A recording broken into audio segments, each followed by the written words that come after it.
Okay, hello everyone. Welcome to another lecture dito sa Psychological Measurement. For this lecture, pag-uusapan natin the short history of personality test. Again, I want to emphasize on the word short history. This lecture is not designed to give you a comprehensive history of personality test. Kasi kung sinabi ko lahat ng nangyari sa history of personality test, masyadong mahaba, lalagpas ng 3 oras yung lecture ko. Diba? 30 minutes pa nga lang, hindi nyo pa tinatapos, ano pa kaya yung 3 oras? So this is just a summary of the major events that happened in the history of personality test. If you want to know the specific details of personality test, specifically in its history, magbasa kayo ng textbook on psychometrics that talks about the short history of personality test. Okay? So just a very quick review, ano bang ibig sabihin ng personality? When we try to measure personality, we are measuring 3 possible psychological elements. Thought patterns, we measure emotional patterns, we measure action or behavioral patterns. So kapag ang gusto mong sukatin may kinalaman sa pag-iisip, pakiramdam, or ginagawa ng isang tao, most likely, you are going to take or administer a personality test. Just like what I did in intelligence testing, ito yung mga pictures na malaki ang kinalaman in the history of personality test. As we go along this lecture, iisa-isahin natin yung mga pictures na yan. Okay? So let's start with the Industrial Revolution. During the Industrial Revolution, yung mga mental health experts, na-observe nila na parami yung mga tao na tumataas ang merong mental health issues. Nagkakaroon sila ng mental illnesses. And in the clinical psychology perspective, one explanation of that would be dahil nga industrial revolution na, humihina yung family ties. Ang mga tao puro na lang work. Ang mga tao puro na lang pasok ng pasok sa mga factories. The family ties, the human needs are being forgotten because of material processes. Puro na lang trabaho na wala na yung psychological needs. Humihina yung family ties. Ang resulta, marami mga tao nagkakaroon ng mental illness. And during those times, kapag ang isang tao nagkakaroon ng mental illness, lalo nang nagiging severe na yung mental illness nila, they are being put in a place called mental asylum. And it is not a good place to be. Napaka-negative ng picture of mental asylum during those times. Because the treatments being given to people inside the asylums are very unusual. Napaka-inhumane. Like what? During those times, if you are believed to have a mental illness at nasa loob ka ng mental asylum, one possible treatment is i-exorcise ka.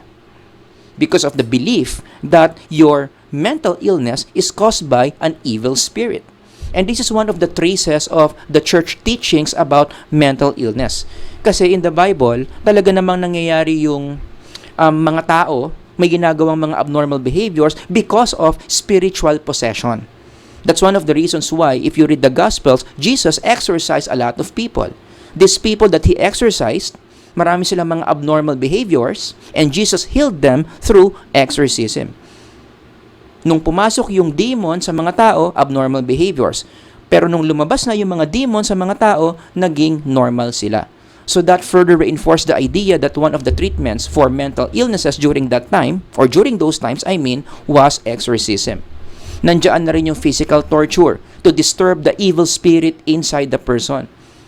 Para maguluhan, para masaktan yung evil spirit, dapat i-physically torture natin yung tao. Gulpihin, hiluhin, pasuin, so on and so forth. Ginagawa yan inside mental asylums. And one of the most controversial treatments for mental illnesses during that time was called trepanation. Ang ginagawa sa trepanation, binubutasan yung ulo ng tao in this part. Again, ano ang idea dyan? Bakit ginagawa yan? Because of the belief that the evil spirit inside the person, para makawala yun, para makalabas siya, kinakailangan niya ng opening in the head. So people during that time, gumawa sila ng holes in people's head in this area so that the evil spirit believed to reside in the pineal gland can come out and make the person normal again. Paglabas ng evil spirit via this hole in the skull, magiging normal ulit yung behavior or yung personality ng tao. Again, why are these all treatments being done inside mental asylums? Because of the belief that mental orders are primarily caused by evil spirits. But as we know in the history of psychology, slowly this framework of understanding abnormal behaviors will begin to change. Alright? Now, let's go back to this part of history. No? One controversial issue during that time was sino ang mga tao na considered mentally ill. How would you know? How would you confirm that a person is suffering from mental illness? Ano yung pinaka-qualification for you to say that a person deserves to be inside the mental asylum? Unfortunately, during those times, wala silang existing standard or criteria para masabi officially that a person is mentally ill or not. The best they could do is, number one, to observe. If you look like you have mental illness, then maybe you are mentally ill, or hearsay, chismis.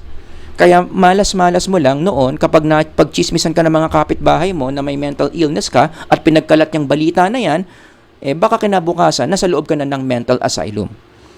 And we all agree that these two ways of identifying people who are mentally ill are not reliable ways on how to diagnose mental illness. And this is where Emil Kraepelin enters the picture.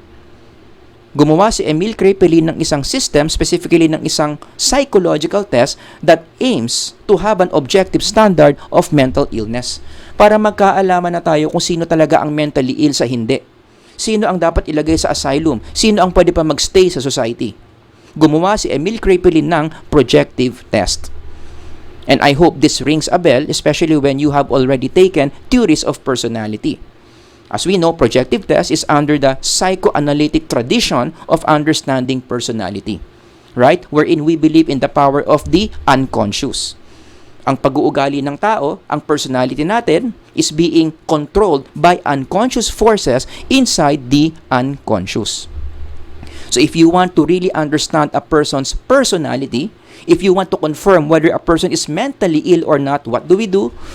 Huhukayin natin yung laman ng unconscious niya. Ano ang gagamitin natin para mahukay yung laman ng unconscious ng tao? Yun na nga yung nature ng projective tests. And one of the first kinds of projective tests, that was developed was the free association test. For sure naman, sana in Introduction to Psychology na discuss nyo ang free association test. Ano ang instruction? Sa free association test, sasabihin mo sa client mo, he or she will be seeing a word. And the instruction is, tell me the first idea or the first image you saw without thinking after you see that word. Or in the language of projective testing, stimulus word. Yun yung tawag dyan. Ano ang una mong maiisip o ano una mong makikita in your head when you hear the stimulus word? Let's do that right now. Ready? Kayo, gawin nyo to. What do you think about? What do you see when you hear the word celebrate? How about sinful? How about sex? How about dog? How about handsome? How about homosexual? How about beautiful? So kung ikaw yung client ko, tapos ako yung nagbigay sa'yo ng mga items na yan, what would I do? I will be collecting all your responses and then I will use my clinical training to interpret your responses. And then from there, malalaman ko kung meron kang mental illness o wala. Take note, this needs clinical training. Hindi pwedeng ikaw lang nag-i-interpret ng mga narinig mo from your client. This must be done by a qualified professional. And that's one of the things that you take in grad school under clinical psychology. Meron kang subject na iti-take ang pangalan projective techniques. It is one of the subjects in clinical psychology program wherein you will be trained on how to properly interpret the responses that you will be getting from a client na inadministeran mo ng free association test. Bottom line, hindi basta-basta ang pag-i-interpret ng mga items na ganyan.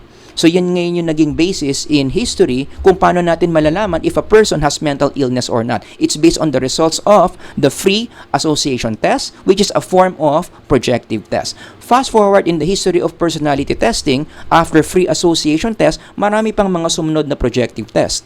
Na-develop na rin yung thematic perception test, also known as TAT. Nandiyan na rin ang Rorschach ink blot test. Alam niyo naman yung mga instructions dyan. No? In the TAT, you will be asking your client, tell me a story that ends up in discard. In the Rorschach ink blot test, the magical question, tell me, what do you see? So again, as the psychometrician, as the psychologist, you will be collecting the responses of your clients from this stimuli, and then you will interpret it using your clinical training. That's how we gauge how healthy a person's mental health is using projective test. Pero syempre, no, given the nature of projective tests, dito palang obvious na yung weakness. Merong tendency na yung mga psychologists, yung mga psychometricians who will be using these kinds of tests will be very subjective. Or in the language of psychometrics, these kinds of tests will have low levels of reliability, which is a very important property of a good test. At marami mga psychologists against the use of projective tests kasi nga because of that problem. Mababa ang consistency ng mga projective tests na yan. Take for example, draw a person test na ina-administer sa mga bata. Basically, you will be asking a child to draw a person, and then from there, you will interpret the psychological condition of the child. At marami na mga studies na ito yung ginawa, no? Dalin mo yung drawing ng bata sa isang psychometrician o sa isang psychologist. Dalin mo yung single drawing na yan, ipa-interpret mo kay psychometrician A, ipa-interpret mo kay psychometrician B, ipa-interpret mo kay psychometrician C. Ano mangyayari? Overall, iba-iba sila nang sasabihin about the psychological condition of the child who drew this picture. At anong ibig sabihin nun? Kung paiba-iba sila ng sinasabi, kung paiba-iba sila ng description about this drawing, mababa ang reliability ng draw a person test, which should make you think twice in using projective tests in understanding personality. Kaya ano ginawa ng mga testing experts to overcome the weakness of projective tests na mababa ang reliability? Ginaya nila yung approach ng IQ testing. Remember, during this time, sikat na yung IQ testing, wherein the performance of a person in a test is being quantified via IQ. Diba? Remember the process? You get the raw score of the person from the IQ test, you compare that raw score to a set of norm, and then, ang ending, magkakaroon ka ngayon ng quantification of intelligence. So sabi ng mga testing experts, why don't we do the same with personality? Let's also quantify personality. Ang katalinuhan nga, nasusukat natin bakit hindi rin natin sukatin yung ugali? So ginamit nila yung approach ng IQ testing. Gumawa na rin tayo ng paraan on how to quantify personality. Very unlike the psychoanalytic tradition. If you remember, in the psychoanalytic tradition, specifically the projective test, hindi naman natin naku-quantify yung mga sagot nila We are simply describing their psychological condition. But we are not converting their psychological condition in numbers. Kaya yun ngayon yung improvement na ginawa ng mga testing experts during that time. Inadapt nila yung IQ system, in-apply sa personality testing. Kunin din natin yung raw score ng tao sa isang personality test, ikumpara natin yung raw score na yun sa norm, and then from there, we can come up with a numerical expression of a person's personality. Got that? And not to mention, fast forward in the field of statistics, na-invento na yung factor analysis. At naging malaki ang influence ng factor analysis in the way we constructed modern-day personality test. Just to give you an idea, isa sa mga pinakaunang forms ng mga personality test, paano nila nahanap yung mga items? How did the first personality test, or should I say, where did the first personality test derived the items? Interestingly, yung mga sinaunang testing experts na gumawa ng personality test, they used the English dictionary to come up with the first batch of items. Basically, ang ginawa nila dyan, kinuha nila ng lahat ng adjectives. Kumuha sila ng mga adjectives in the English dictionary, converted those adjectives into test items.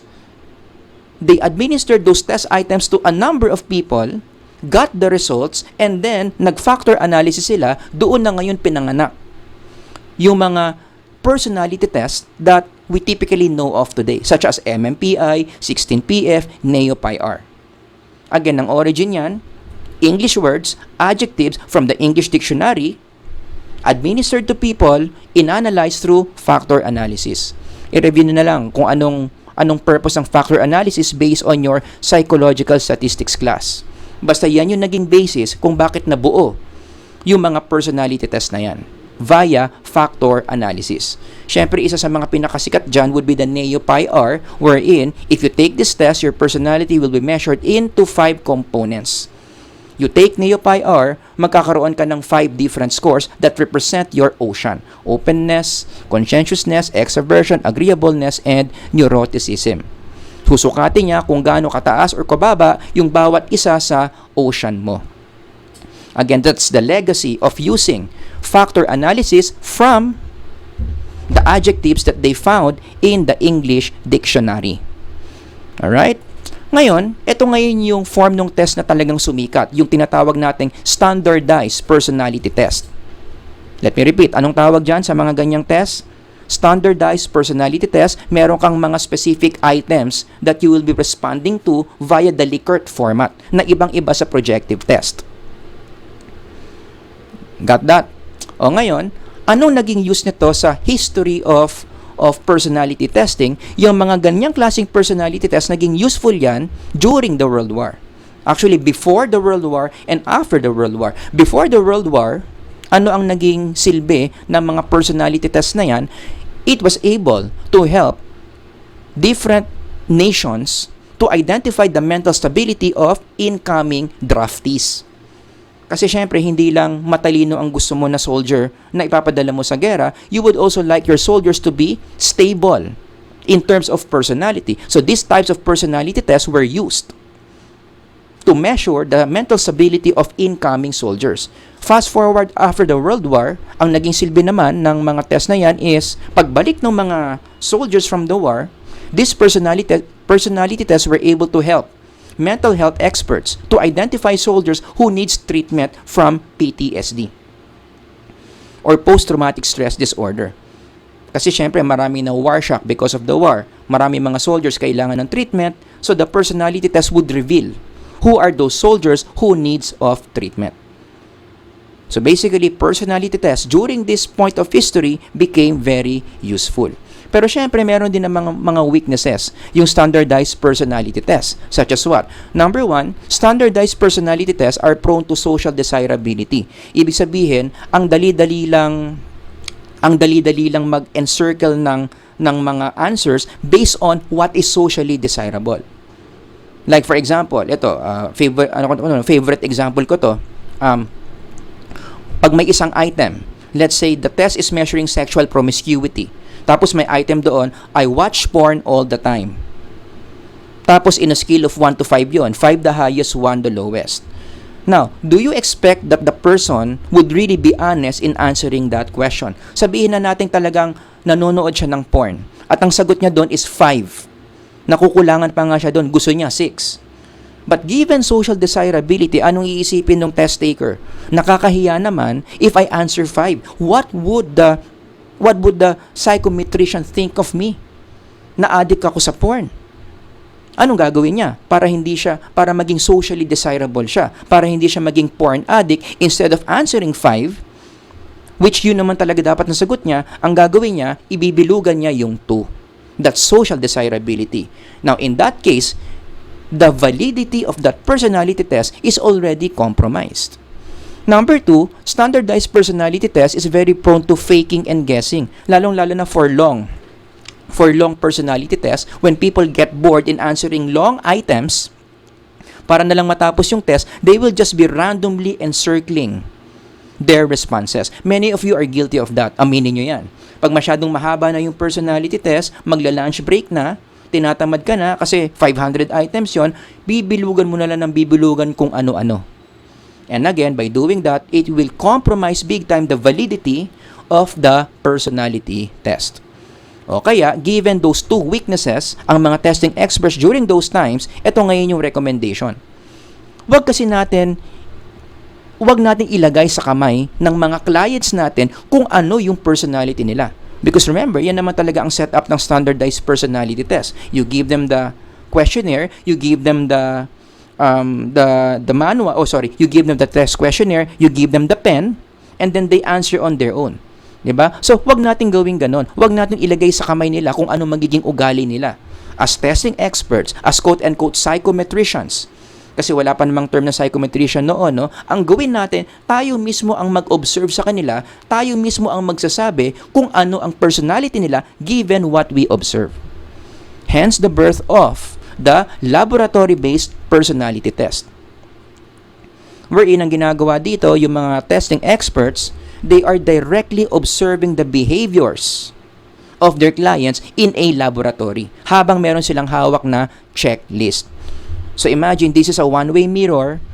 In one side, nandoon yung psychologist na nag-o-observe. On the other side, nandoon yung client na ino-observe. So magkakaroon ng mga interactions yung client in that side of the laboratory with another person, and based on the interactions, mag-o-observe yung psychologist, tapos i-score niya yung checklist na hawak niya. Nakipag-usap yung client doon sa isang tao, check. Mabilis magalit yung client, check. Mabilis sumuko yung client sa mga challenging task, check. Yun yung point ng checklist. One of the most popular personality tests na ganyan yung format would be, as you can see here, the child behavior checklist. Obviously, ang pinakatinitignan dito yung mga behaviors ng mga bata. Kung gusto mong malaman kung yung behavior ng bata normal pa ba or hindi na compared to normal behaviors of children, one way to know that is to give the child a child behavior checklist. So kung ikaw yung parent, yung anak mo dadalhin sa isang laboratory, tapos kakausapin siya ng isang psychologist dito, magkakaroon ng mga number of interactions, and on the other end of the laboratory, again, the psychologist will be holding the child behavior checklist, and then from there, he or she will be scoring the behavior of your child based on what he or she is observing. Alright? Another popular test, no, with that format would be ito, yung diagnosis of autism, also known as autism behavior checklist. So if you want to confirm if a child has autism, ang gagawin mo, dadali mo yung bata sa laboratory, tapos meron siyang kakausapin na psychologist, they will have a number of interactions, and then from afar, a psychologist will be holding the checklist and score the behaviors of the child. I-zoom in natin. Syempre, maliit pa rin, no? But kayo na lang bahala mag-browse. Kung ano yung mga items na tinitignan ng psychologist to determine whether the child can be diagnosed with autism. At ito may cut-off score yan. Meron niyang score na kapag yun yung score mo, yun yung score ng bata, sure ball. Meron siyang autism, then the child will be diagnosed with autism. Kung under that score, ibig sabihin, wala siyang autism. Alright? So in summary, in this very short lecture on the history of personality tests, ito yung mga major approaches natin in measuring personality. Projective test, standardized personality test, and then the laboratory-based observation. Kung irarank ko to, numbers 1 to 3, kung ano yung pinaka-ginagamit, sa pinaka-hindi ginagamit, number 1 would be standardized personality test. Talagang usong-uso yan. In different contexts, in clinics, in the industry, in the school, binibigay pa rin ang standardized personality test, followed by projective test. Although ito, typical lang ito sa mga psychological clinics. Kapag yung referral is about mental health issue, bihira nagbibigay ng projective test sa mga industry, no? Like kung mag-a-apply ka ng trabaho sa isang company, less likely kang bibigyan ng projective test. And lastly would be the laboratory-based observation. Hindi masyadong ginagamit yan, especially in the Philippine setting. And the reason is, it's very expensive to use this. Kasi syempre, kailangan mo ng manpower. Kailangan mo ng psychologist. Yung psychologist, kailangan pa niya ng training para ma-administer niya yung checklist. Kailangan pa ng laboratory, so on and so forth. So number 1 is SPT, number 2 projective test, and the last one, the least used will be the laboratory-based observation. But meron tayong implication na pwedeng makuha in connection to test development. Diba? Of the 3, I expect each one of you, no, not each one of you, I expect the groups. Ang ide-develop nyo is SPT. Huwag na kayong gumawa ng projective test, hindi kayo gagawa ng laboratory-based observation, madugo yan. You are going to develop a standardized personality test.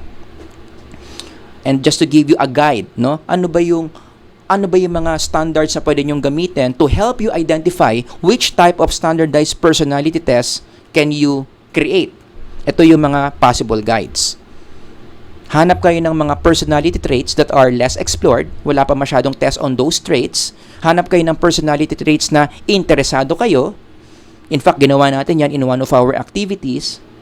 Hanap kayo ng personality traits na socially relevant, na kapag na-measure natin, malaki ang silbi in the society. And most importantly, can help psychologists solve certain problems. Kapag nasukat natin yung personality trait na to, marami mga possible problems ang pwedeng masolusyonan ng mga psychologists. So you use these 4 standards to guide you kung anong klaseng standardized personality test ang ide-develop ninyo. Alright? So again, ulitin ko, itong history ng personality test is a very summarized version. Marami pang nangyari na hindi ko sinabi dito, you are on your own. If you want to read more on that, hanap lang kayo ng mga textbooks on psychometrics. Hanapin nyo yung part where it discusses the history of personality testing.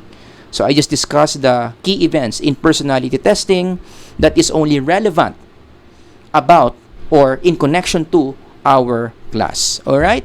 So that ends my lecture on the short history of personality test. If you have any questions or comments, ilagay nyo lang dyan sa comment section. Sir Howard here until the next lecture. God bless everyone. Bye-bye.